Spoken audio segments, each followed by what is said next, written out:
All right, in this video, I'm going to go over password security, and we're going to program a password generator in JavaScript and a password vault in Python. Let's get started. All right, password security. When it comes to choosing a password, length is the most important feature. A long password, say over 16 characters, is really hard to crack, as opposed to a shorter one that uses symbols and numbers and uppercase letters and all that. If it's past a certain length, it almost doesn't matter what characters you use. Random is important as well. Cracking tools are built around human habits of using like birthdays and pet names and substituting symbols for letters. So using random characters is also important. It's also important to note that a strong password that you reuse on 5 different sites, regardless of how good that password is, it's only as safe as the weakest of those 5 sites. So try as much as possible to use different passwords for different sites. Not always easy, I understand. So with that in mind, I made a password generator. By the way, all the code and information will be linked in the description. However, I'm going to point out a few important code lines in this simple JavaScript program. The random index function uses cryptographic random number generator, which is stronger and less predictable than the built-in math.random. We have this character string that basically includes all the characters that are on your keyboard, character symbols, and we loop through that 12 times.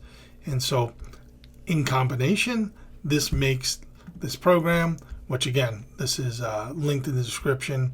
I'll just kind of show you what it looks like though. If we go to the page, it just will generate random passwords and you can copy them. But pretty cool, basic. It's pretty basic, and so I did make another program with more advanced features. This one lets you control the size of the password and the features that you want to include. And we'll take a quick look at that. So you can control the size, and you can control whether it has uppercase and lowercase, and just keep hitting generate as well. So definitely a step up from the first program that I showed you, and some of the concepts in here are, as I mentioned, you can include lowercase, numbers, symbols. This version guarantees that each type, each of those options is a part of the password, and it makes sure that they're not in a predictable order. Use the shuffle function to do that. So like a password is generated, making sure we have lowercase, uppercase, but then we take that password and we shuffle it so that someone trying to crack your password couldn't just find the pattern that you use an uppercase letter at the 4th spot in your password all the time. So the shuffling makes that more random. All right, so that's that one. As I mentioned earlier, you should have, it's a recommendation is that each account that you have should have its own password. That is the best practice. And so with that in mind, I created a password vault because it's near impossible to remember all the different long random passwords that you need for all your different accounts. And so, yeah, that's where our password vault comes into play. The 2 key kind of features of this are the derived key, which basically makes it so that the master password used to enter the vault is never saved, but instead a secret key is created that will match it when you enter it.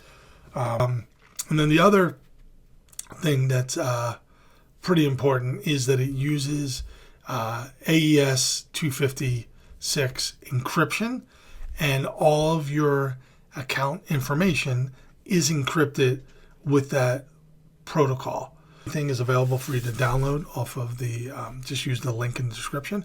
If you do want to try this out, you will need to install, make sure you have Python 3.10, and you also need to have the cryptography library. These are the commands for installing that. Otherwise, though, once you have that, you can just go to the open up terminal and go ahead and run the Python file, and you'll be greeted with a window that looks like this. You create your master password. Again, make sure that you save this.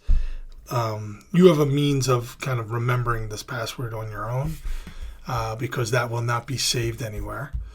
And then you get in and you can kind of hit add a password. If you use it, you'll have a bunch of your accounts will show here, and you can search them, double click to bring them up and temporarily show the password associated with the account.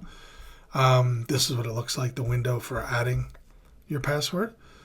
Actually, and then you can also just generate a password for the account if you want it. What else? Oh, so if you did use this and you wanted to make sure that you had your password account information backed up, you would want to back up the vault.json file, and you can find that using these steps here. It is kind of hidden on your computer by design, and this file is encrypted, so if you look at it, you're not going to be able to tell. It will look like gibberish. Yeah, that's basically it. Let me know, though, if you use these programs and you have any questions. I did want to include this, and this again is linked in the description. But these are, so my program, the Password Vault that I made with Python, is kind of just a proof of concept. I do not recommend that you use that as an actual password vault. But if you go to the link in the description, the other thing that I linked to is a list of highly regarded password vault programs. So you can browse through that, read about them, and check them out on their websites and decide to use one of them. It's probably not a bad idea. I hope you found this helpful. Please let me know if you have any questions, and thanks for watching.